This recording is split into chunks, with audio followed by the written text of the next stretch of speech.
No bloco passado, nós terminamos falando do quê? Como é que se encerra o inquérito policial nos crimes de ação penal pública? Nos crimes de ação penal pública se encerra com o relatório do delegado, que é encaminhado ao juiz, e esse remete ao Ministério Público para ele dar o pinitio delictio. E o que o Ministério Público pode fazer quando ele recebe o inquérito policial? O Ministério Público pode fazer três coisas. A primeira, oferecer a denúncia. Se tiver todos os elementos para oferecer a denúncia de autoria e materialidade, ele tem um prazo para oferecer a denúncia. O que é denúncia? É a peça inaugural da ação penal pública. Se o investigado ele estiver preso, o prazo para oferecer a denúncia é de 5 dias. Se ele estiver solto, o prazo é de 15 dias. Ou seja, este prazo é a metade daquele prazo do inquérito policial. O inquérito, como regra, não era 10 e 15? O MP, para oferecer denúncia, tem metade do prazo do delegado. 5 dias preso, 15 solto. E depois do oferecimento da denúncia, ele deixa de ser indiciado, ele deixa de ser investigado, ele passa a ser réu. Então, pode oferecer denúncia. Mas não, o Ministério Público entende que não tem os elementos para oferecer a denúncia. Ele acredita que não tem indícios de autoria e materialidade, que não é aquela pessoa. O que ele faz? Ele promove o arquivamento. Ele pode promover o arquivamento. Só quem pode pedir o arquivamento do inquérito é o promotor. Só quem pode arquivar o inquérito é o juiz. Quem arquiva é o juiz. Quem promove, quem pede, é o Ministério Público. Agora também ele pode requerer novas diligências, né? Ele acredita que precisa algumas outras diligências, precisa investigar mais. Ele pode devolver pedindo novas diligências, imprescindíveis ao oferecimento da denúncia. Aqui no pedir novas diligências, muito cuidado. Na prova, ele pode falar a contrassenso. Como assim, professor? Ele pode falar na prova assim: o MP pode pedir novas diligências quando imprescindível ao oferecimento da denúncia. Sim, quando imprescindível, ele pode pedir novas diligências. Mas também ele pode falar na prova assim: o Ministério Público não pode pedir novas diligências, a não ser as imprescindíveis ao oferecimento da denúncia. Eu estou falando a mesma coisa, só que estou falando de forma diferente. É falar 6 e meia dúzia. Eu estou falando a mesma coisa. Questãozinha importante aqui no arquivamento. No arquivamento tem uma questão interessante, que é a questão do artigo 28. Deixa eu passar aqui, deixar o quadro branco, para a gente falar do artigo 28. 28 do Código de Processo Penal. Quem promove o arquivamento é o MP.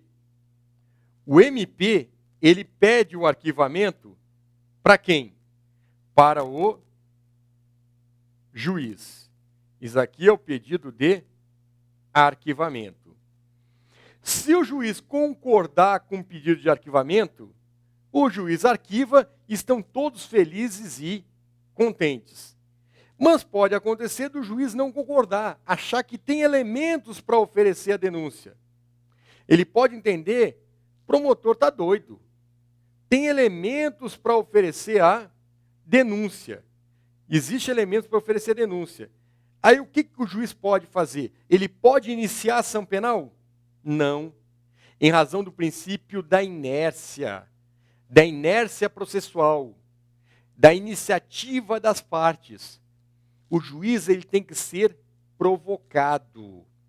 Ele tem que ser provocado. Ele não pode dar início à ação penal. Ele não pode dar início à ação penal, porque ele está parado, ele está inerte. Por isso ele precisa ser provocado. Tá, mas e aí? Se o promotor pediu o arquivamento e o juiz não concorda, fica por isso mesmo? Não. Aí o juiz, ele pode encaminhar os autos ao procurador-geral de Justiça. E esse procurador-geral de Justiça tem 3 coisas que ele pode fazer. Tem 3 coisas que ele pode fazer. Ele pode oferecer a denúncia. Não era isso que o juiz queria? Não era isso que o juiz queria? Então, aí continua a ação penal. Aí o procurador-geral oferece denúncia e o juiz começa a ação penal. Agora o procurador-geral ele pode determinar que outro promotor, outro órgão do Ministério Público ofereça a denúncia. Aí nesse caso, foi oferecida a denúncia, o juiz dá início à ação penal. Cuidado que uma questão em prova caiu assim. Caso o juiz não concorde com o pedido de arquivamento do Ministério Público e encaminhe aos autos ao procurador-geral, o procurador-geral pode determinar que outro órgão ofereça a denúncia? Sim, está certo. Mas a aluna perguntou, professor, mas pode mandar outro órgão? Pode mandar a Secretaria de Saúde? Pode mandar a Receita Federal fazer a denúncia? Não, é porque cada promotor é um órgão. Outro órgão do Ministério Público, outro promotor. E se o procurador-geral determinar que outro promotor ofereça denúncia? Esse outro promotor está obrigado? Afinal, ele tem independência funcional. Ele está obrigado, sim, porque ele não age em nome próprio, ele age por delegação. Mas também o procurador-geral pode fazer o quê? Insistir no arquivamento. Se o procurador-geral insistir no arquivamento, o juiz está obrigado a arquivar. Então, o procurador oferece denúncia, determina que outro órgão ofereça denúncia, ou então insiste no arquivamento. Se o procurador-geral insistir no arquivamento, está obrigado a arquivar. Então, nós vimos as 3 medidas que o MP pode adotar nos crimes de ação penal pública incondicionada ou condicionada, nos crimes de ação penal pública. Mas, se o crime é de ação penal privada, o que acontece? Joga na tela. O inquérito é remetido ao juiz competente, onde os autos ficarão aguardando providências por parte do interessado. Nos crimes de ação penal privada, quando o delegado termina o inquérito, ele encaminha esse inquérito para ninguém. Ele encaminha os autos ao juiz. E o juiz não encaminha para o Ministério Público, porque aqui não precisa do opinitio delictio. Aqui, nos crimes de ação penal privada, os autos vão ficar lá em juízo, aguardando o interessado, a vítima, em contratar um advogado para ingressar com a queixa-crime, com a ação penal privada. Inclusive, o artigo 19 diz que pode ser entregue um traslado dos autos ao requerente, uma cópia autenticada. Né? Traslado é uma cópia autenticada para que o requerente, que é a vítima, ingresse com a ação penal. Isso nos crimes de ação penal privada. Questão que já caiu em prova sobre isso. Nos crimes de ação penal privada, ao término do inquérito, os autos ficarão retidos na repartição policial? Não. Não é na repartição policial, é na repartição judicial.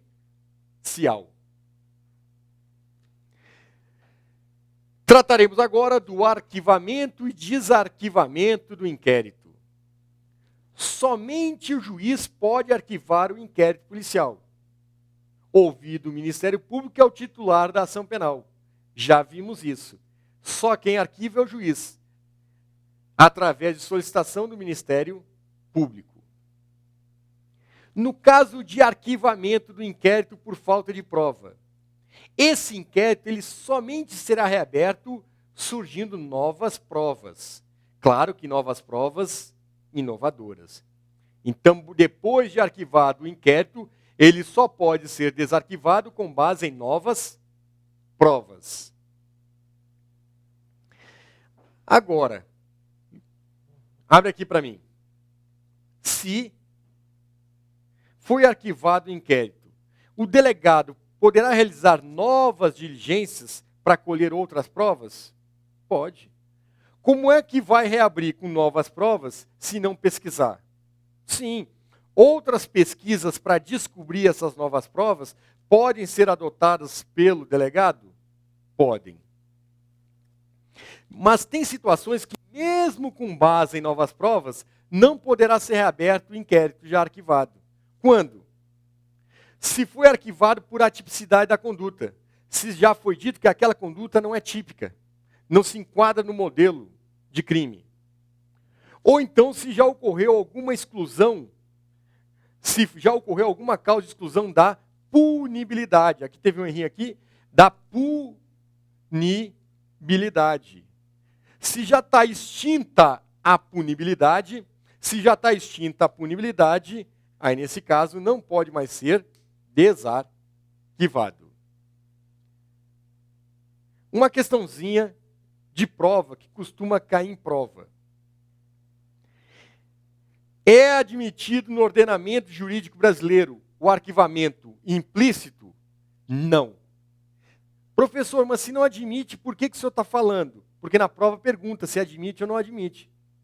E não se admite o arquivamento implícito no ordenamento jurídico brasileiro. Esse é o entendimento majoritário da doutrina. Ah, professor, mas o que é o ordenamento, o que é o arquivamento implícito? Coloca na tela. Não é aceito pelos tribunais superiores e ocorre quando o Ministério Público deixa de incluir na denúncia algum dos autores do crime, ou deixa de fora um fato investigado. Leu aí em casa? Então volta para mim. 4 pessoas foram investigadas. Os 4 foram indiciados. Vai para o promotor.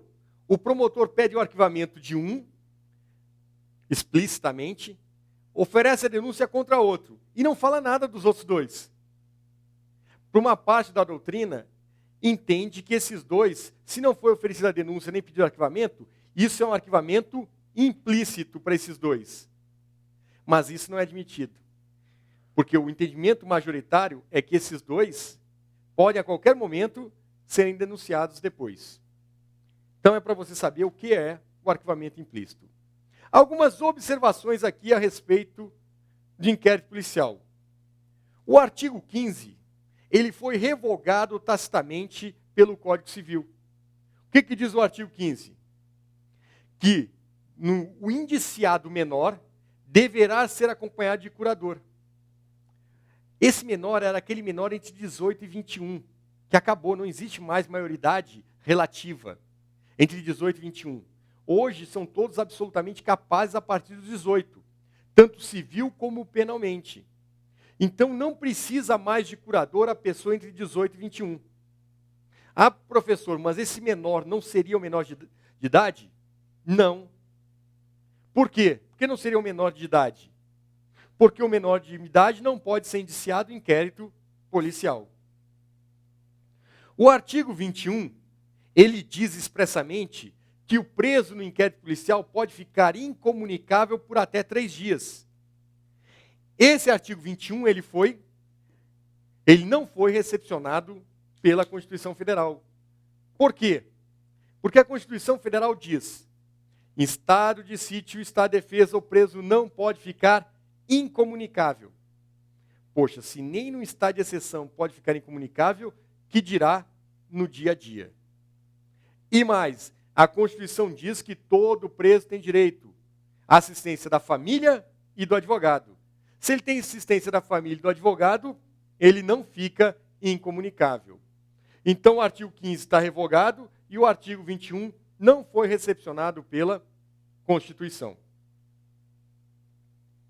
Nos casos da Lei 9.099, de 1995, do Juizado Especial Criminal, não se instaura inquérito policial para as infrações de menor potencial ofensivo.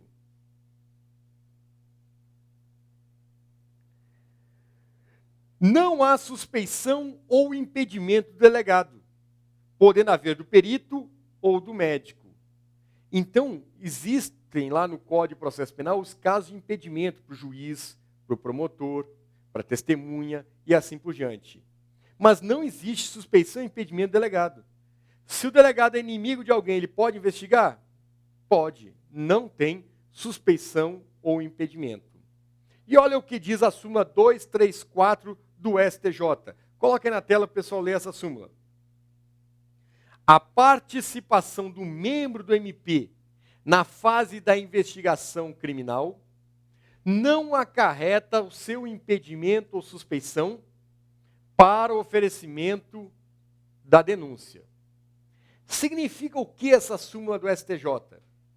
Que se o promotor, coloque em mim aqui, se o promotor, ele acompanhou o inquérito, ele participou da colheita de provas no inquérito, isso não impede que ele ofereça a denúncia.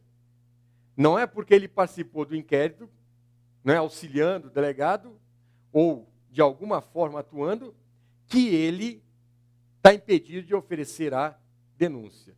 É a súmula 234 do STJ.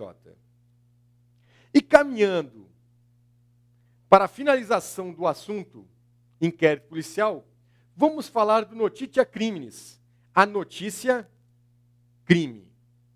A notícia crime, o que vem a ser a notícia crime? Olha o conceito que nós temos aqui. Abre aqui na tela. É o conhecimento espontâneo ou provocado de um fato aparentemente criminoso pela autoridade policial. Então, a notícia crime é um conhecimento que pode ser espontâneo, se deparar, ou provocado de um fato que é crime, que é levado ao conhecimento da autoridade policial. Como é que nós podemos classificar a notícia crime? Então, vamos classificar aqui da seguinte forma a notícia crime. Primeiro, nós temos a notícia crime de cognição direta ou imediata. Pode vir lá notícia crime imediata, notícia crime de cognição direta, são sinônimos. Essa é aquela que nós colocamos lá no conceito como espontânea. É quando a autoridade policial toma conhecimento diretamente através de suas atividades rotineiras. O delegado, durante o trabalho, ele toma conhecimento da ocorrência de um crime, nas rotinas do trabalho dele. Isso é notícia crime de cognição direta. Agora, existe também a notícia crime de cognição indireta ou mediata. É aquela que ocorre quando existe a provocação de alguém, nos termos da lei. Geralmente por um expediente escrito. Por exemplo, quando a vítima requer a instauração de um inquérito, quando a vítima representa, ou quando há requisição do Ministério Público ou do juiz. Podem ver aí que a cognição indireta é quando é provocada por alguém previsto em lei. E tem a notícia crime coercitiva obrigatória. É o caso do flagrante delito. No caso do flagrante delito, quem efetua a prisão leva a autoridade à comunicação do fato criminoso. Se é um caso de flagrante delito, é um caso de conhecimento obrigatório pela autoridade policial. Deve conhecer do fato obrigatoriamente.